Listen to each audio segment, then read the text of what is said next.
Okay, we need to review some quadratic equations, and you start working on quadratic equations as early as Math 1, but they are something that we see over and over and over again. They're actually not part of our pre-cal curriculum. However, we cannot solve rational equations and we cannot solve square root equations unless we also know how to solve quadratic equations well. So we are going to review this a little bit. There are several ways we can find the roots or the solutions of a quadratic equation. We can graph on the calculator and find the zeros, find the x-intercepts. I'm not really going to do a lot of that, but it is a possibility. We can take the square root of both sides whenever we have an equation where we can do that. We can factor whenever the equation will factor. We can complete the square, and we can use quadratic formula. So today I'm going to focus on these three right here. I'm going to focus on taking the square root of both sides, factoring, and quadratic formula. Completing the square we're going to look at separately at another time.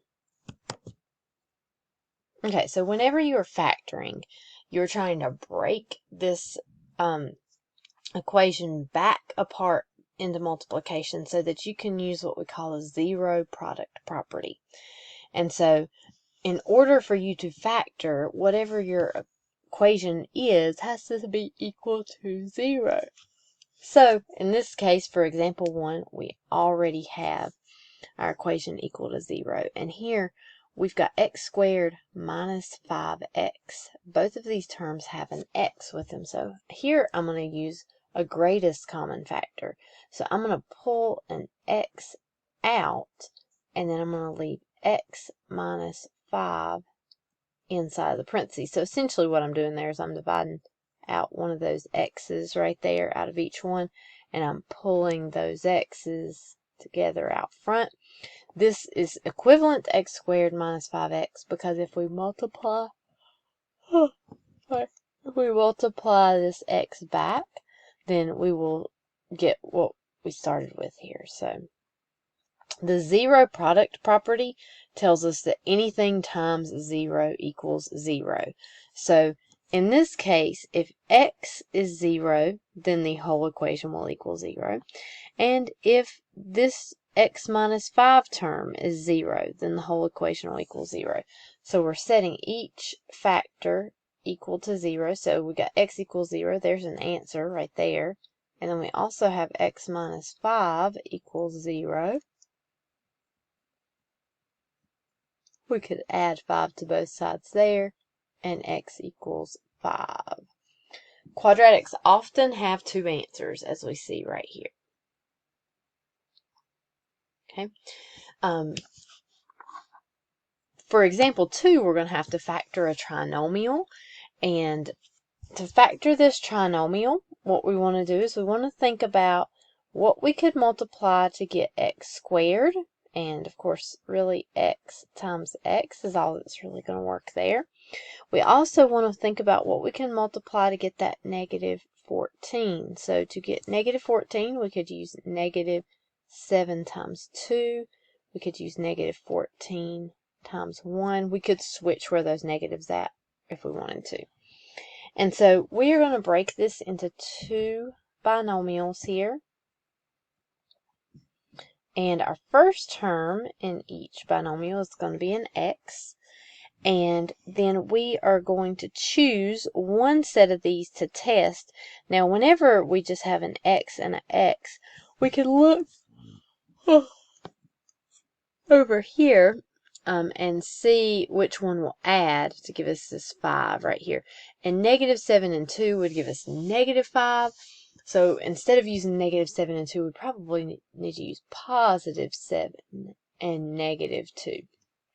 You can check to make sure this works really easily just by multiplying those back together like this. So x times x is x squared, and this is minus 2x plus 7x minus 14. So x squared minus 5, plus 5x minus 14, which is what you want over here. And then so you would set each factor equal to 0. So you'd have 7 plus x, and x plus 7 equals 0, and x minus 2 equals 0. So you get negative 7 and positive 2.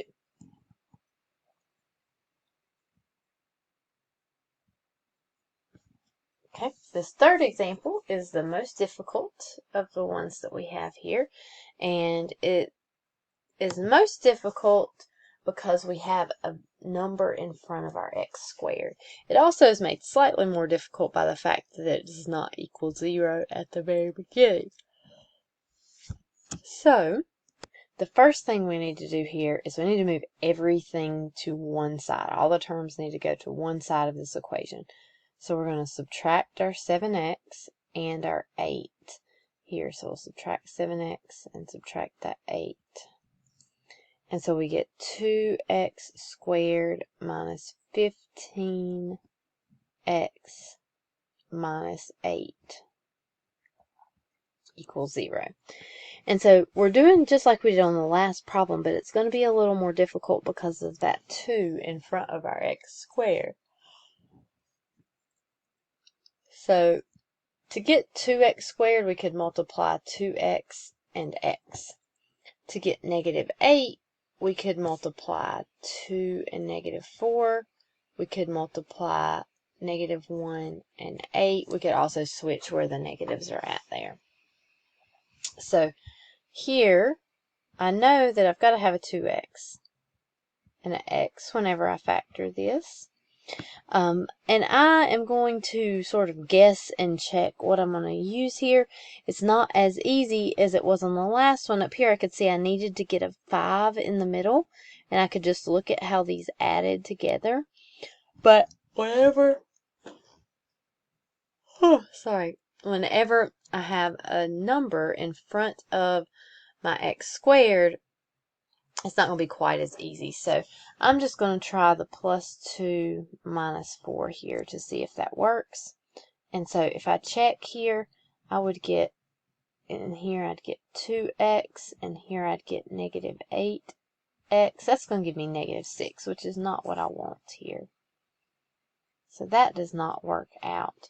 I could try switching where these are at. Sometimes that will fix the problem. So 4 and 2. So that would give me 4x and negative 4x. That's 0. That's definitely not going to work. So 4 and 2 do not appear to work here. So we need to try 1 and 8. So I'm going to try the plus 1 minus 8. And that's going to give us a 1x and a negative 16x, and that is negative 15, which is this middle term that I want right here. So I've factored this correctly. Now don't forget to finish solving here. You have to say 2x plus 1 equals 0 and x minus 8 equals 0. So right here you're going to subtract that 1. 2x equals negative 1. Divide by 2, divide by 2. X equals negative 1/2. And then over here, of course, you'll get x equals 8 whenever you move that 8 to the other side of the equation. So those are your answers for number 3. Now, sometimes we get these equations that we can solve without factoring. These equations all had an x squared and an x in them. And when you have an x squared and an x, you're going to have to use some other method. But all of these equations only have one single x in them. And so whenever that happens, you can solve these kind of like you would just solve a regular equation. So for this first equation, we're trying to get that x right there by itself. So we could add our 3 to both sides. So 15 equals 3x squared. We're going to divide both sides by 3. and we'll get 5 equals x squared. And then our last step here would be to get rid of that square, and we do that by taking the square root of both sides. When we take the square root of both sides, remember that you must put a plus or minus in front of your answer. That's because whenever we square a number, if it was negative, it's going to get rid of that negative there. So you have to put that plus or minus there. So this is really two answers. You have both positive square root of 5 and negative square root of 5. You could get a decimal for that if you want, but I'm just going to leave it as the exact answer. Okay, here's our next one. The first thing we want to do here is get rid of this 5. So we're going to move it to the other side. That's going to give us negative 3 times x minus 4 squared equals negative 27. Then we can divide off that negative 3. You cannot distribute the negative 3 here because of this square that you have right here. So we've got x minus 4 squared equals 9. And now we can square root both sides. Now when we square root both sides, the square and the square root here are going to cancel each other out. So we just have x minus 4. And then over here, we're going to have 3. But remember, we've got to have a plus or minus 3. This means we've really got two equations here. We've got x minus 4 equals positive 3 and x minus 4 equals negative 3. So we would add 4 here and get 7. As one of our answers, we would add 4 here and get 1 as one of our other answers.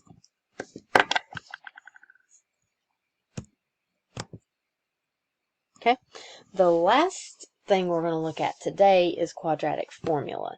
And hopefully you remember the quadratic formula. It's written here, x equals negative b plus or minus square root b squared minus 4ac all over 2a. And it should be something that you have memorized. If you don't, memorize it now, please, because you will use this a lot in all of your math classes. So the great thing about quadratic formula is quadratic formula always works. Quadratic formula will work on any type of equation. On these last two that we did, we can't always solve by taking the square roots of both sides. Sometimes we have an x squared and an x. And not every equation will factor like the 3 that we saw here. But quadratic formula will work on any and every quadratic equation that you have. So whenever we are using the quadratic equation, we are going to let the number in front of our x squared be our a, the number in front of our x is our b, and the number in front, or the constant, is our c. Whenever you use quadratic formula, your equation has to be equal to 0, just like when you're factoring. So in this case, we would have x equals the opposite of b, so that would be a positive 3, plus or minus the square root.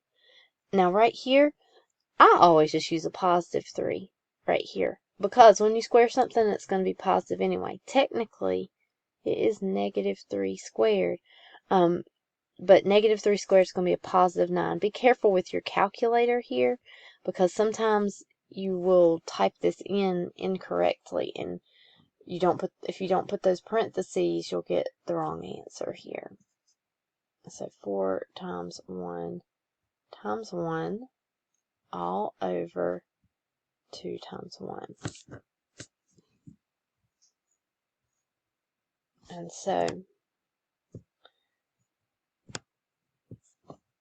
you can use a calculator here, but I do not want a decimal answer for these. I want the exact answer, meaning the square root's still in the problem. So you don't want to just type it in and get a decimal. So I'm going to have the square root of 9 minus 4 all over 2, which of course is going to give us 3, plus or minus the square root of 5 all over 2. And We cannot break down the square root of 5, so we're just going to leave the answer like this. This is 2 answers here. If you want, you can go to the calculator and you can type these in to get decimal approximations. I am not going to do that right now because a lot of times we're looking for this exact answer here. Okay, here's another problem. So for this problem, you've got to be really careful because the x squared is in the middle right here. And I can't tell you how many times I've forgotten that on these particular notes and worked out the whole problem wrong. So here, you may need to think of it like this: negative 4x squared plus 2x plus 9. Your b is your 2 right here. So x equals the opposite of b, so negative 2, plus or minus square root 2 squared minus 4 times negative 4 times 9, all over 2 times negative 4. And so you're going to get x equals negative 2 plus or minus. Whenever I do 2 squared minus 4 times negative 4 times 9, I'm going to get 148 all over negative 8. Now, the square root of 148, I have a good feeling, is going to break down. So if you don't remember how to break down a radical, that's something you might want to look back over. So when you're thinking of 148, you're thinking of numbers you can multiply to get 148, one of which is a perfect square. And I believe the only thing that's going to work if you just start dividing a few numbers is 148 is equivalent to 4 times 37, and the square root of 4 is 2. The square root of 37 will not break down, so you've just got to leave it underneath the square root. So we could write our answer here. We could write it like this: x equals negative 2 plus or minus 2 square root of 37 all over negative 8. And so right here, notice we've got a 2, a 2, and an 8. All three of those numbers are divisible by 2. So we can reduce here by dividing by 2.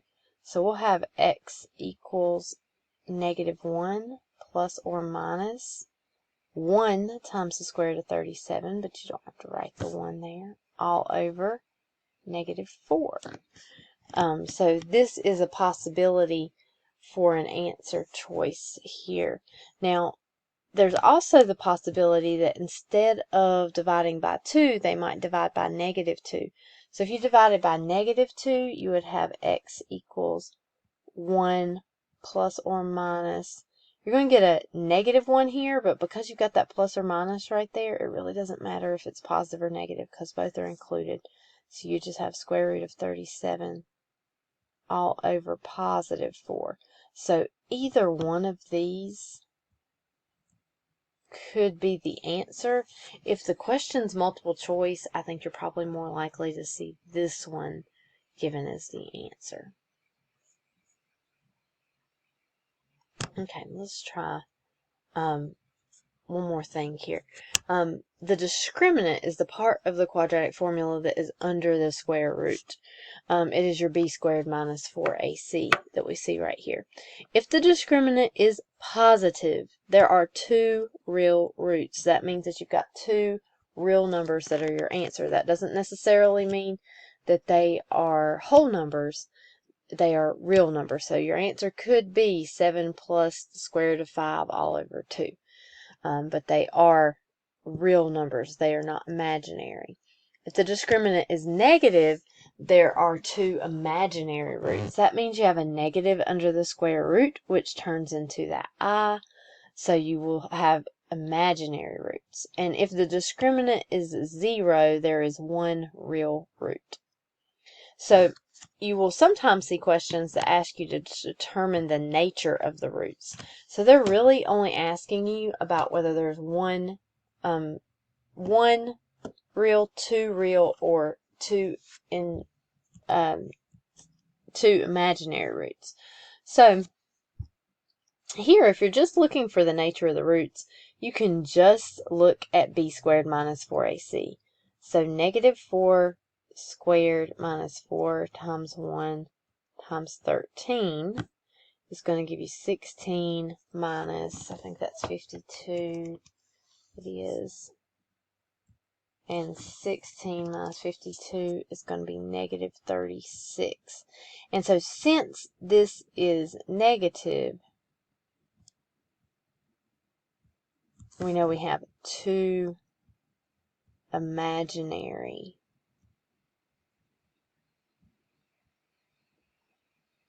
roots here. So the answers that you get are going to have an I in them for this one. Okay. Later we are going to go over completing the square, but that one is usually a little bit less familiar for students, so we are not going to go over that right now.